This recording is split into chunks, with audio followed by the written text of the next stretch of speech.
Et notez tout d'abord que la direction de la télévision togolaise informe les téléspectateurs que la panne survenue le mardi dernier au centre émetteur d'Alejo Kadara est réparée et que les émissions sur la télévision togolaise sur la région de la Kara et de ses environs ont repris leur cours normal depuis cet après-midi. La direction vous remercie pour votre aimable compréhension. Bonsoir à tous. L'actualité ce soir particulièrement chargée d'événements en Égypte, d'histoire au Japon. L'événement tout d'abord, c'est en Égypte, et bien c'est l'inauguration ce jeudi d'un projet pharaonique, la nouvelle voie du canal de Suez. Une quarantaine de chefs d'État ont fait le déplacement, parmi eux les images de son arrivée sur place. Chassim Nabaga, notre envoyé spécial. Le rêve s'est concrétisé. C'est désormais une réalité. Mieux, c'est un pari gagné. En seulement un an, les Égyptiens ont réussi à construire une nouvelle voie dans le canal de Suez pour dédoubler l'ancienne, vieille de 59 ans. Il est principalement question de fluidifier le trafic et de réduire le temps d'attente des navires qui vont de l'Europe vers l'Asie ou dans le sens inverse. L'événement est de taille et c'est en grande pompe que l'Égypte tout entière se prépare à inaugurer officiellement ce 6 août cette réussite qui fait la fierté nationale. Une quarantaine de chefs d'État et de gouvernement sont conviés à vivre ce moment historique avec le peuple égyptien. Parmi eux, le président de la République, Faure Essozina Gnassingbé, qui est arrivé à 13h35, heure locale, à l'aéroport international du Caire. Il a été accueilli à sa descente d'avion par le ministre égyptien de la Santé, Adel Al-Adawi. Le chef de l'État et la délégation qui l'accompagne ont marqué une courte pause au salon d'honneur avant que le convoi présidentiel se branle vers l'hôtel qui va servir de quartier général à la délégation togolaise. Aussitôt arrivé, le tout premier entretien, c'est avec le Premier ministre égyptien. L'axe Lomeker a été évoqué, la teneur de l'entretien entre le chef de l'État et le Premier ministre égyptien.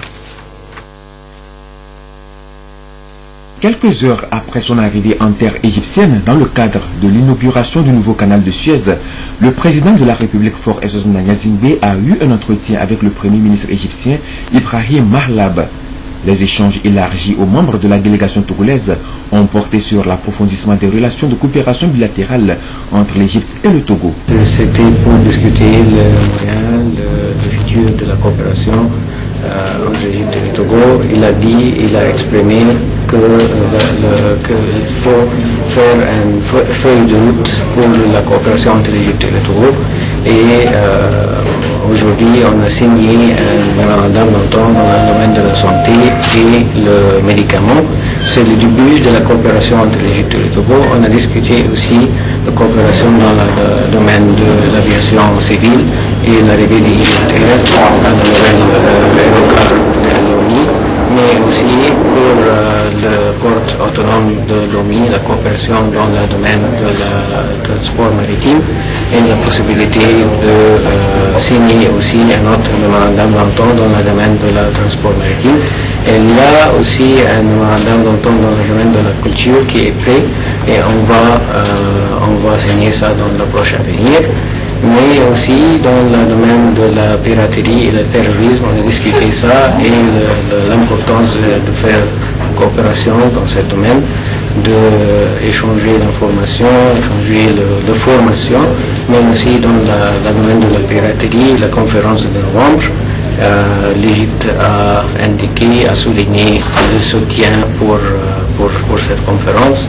On va présenter de l'assistance logistique pour la conférence et pour le soutien égyptien pour le siège non permanent de l'Égypte dans le Conseil de sécurité 2016-2017. Le président a exprimé le soutien togolais.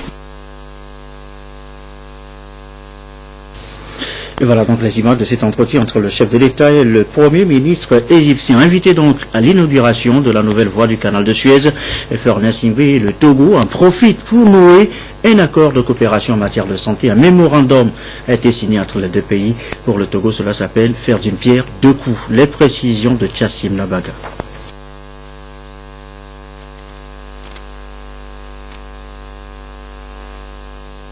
Ce mémorandum d'entente est signé par le ministre togolais de la Santé, le professeur Moustapha Mijiawa, et son homologue égyptien Adel El Adawi.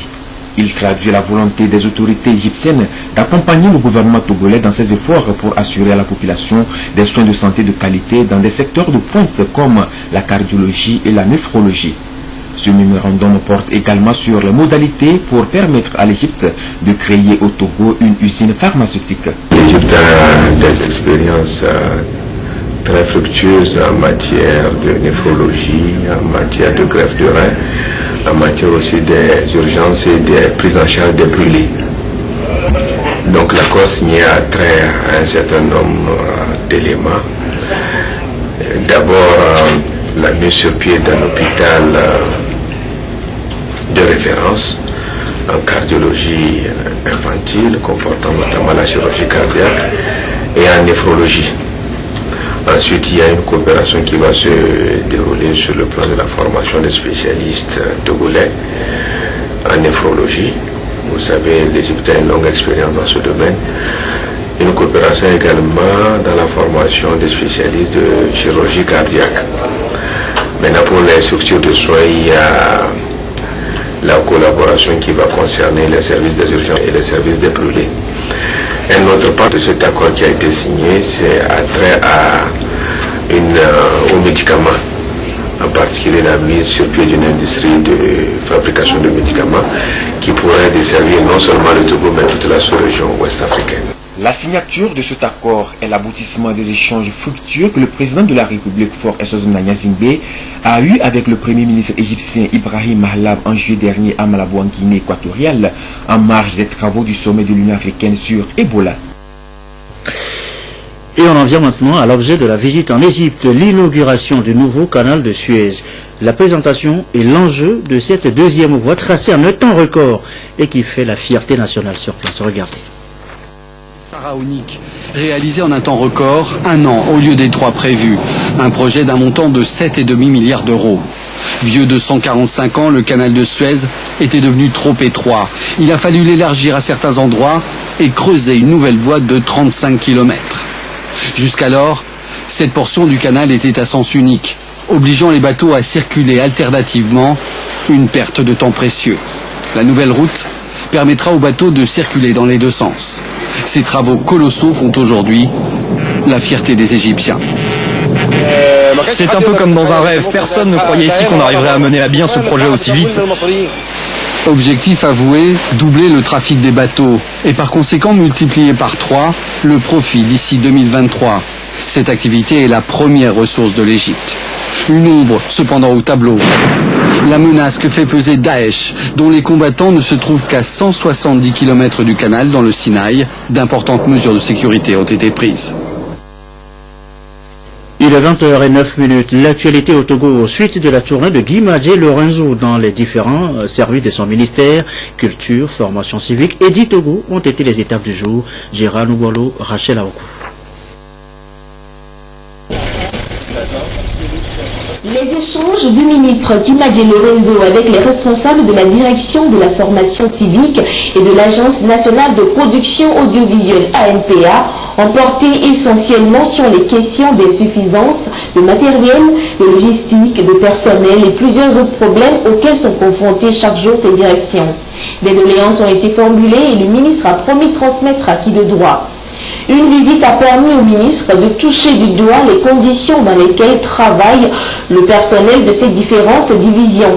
Ensuite, les responsables des directions de la promotion des arts et de la culture, des bibliothèques et de la promotion littéraire, de la cinématographie, du patrimoine culturel et du centre de lecture et d'animation se sont à leur tour entretenus avec leur ministre de tutelle, afin de lui présenter leurs conditions de travail et l'inviter à œuvrer pour son amélioration. Le ministre s'est rendu également dans les locaux du grand quotidien national d'information Togo Presse, où il a pu se faire une idée sur le fonctionnement de cette structure. Les agents de mon département que j'ai rencontrés ce matin sont motivés, ont une forte expertise et ont envie d'aller plus loin et demandent qu'on les accompagne. Ils ont fait état d'un certain nombre de préoccupations que nous avons notées, des préoccupations somme toute légitimes, que nous allons nous faire un devoir de rendre compte à nos autorités, le Premier ministre et le président de la République. Je suis intimement persuadé que, avec leur sagesse, nous trouverons les arbitrages nécessaires pour que nous puissions apporter dans le cadre de notre budget national, qui a ses contraintes aussi, et nous allons pouvoir apporter en tout cas un début de solution à cette même préoccupation. Il y a une forte demande de renforcement de capacité à l'Edi Togo, et il y a un savoir-faire assez extraordinaire sur lequel il faut capitaliser. Et nous avons beaucoup échangé avec les agents de l'Edi Togo pour voir comment, étant sur un marché concurrentiel, comment ils peuvent faire en mettant en œuvre leurs compétences, en conquérant des marchés autres que les marchés publics. Ils pourront devenir dans un avenir que j'espère à moyen terme une société qui comptera dans le secteur de l'imprimerie.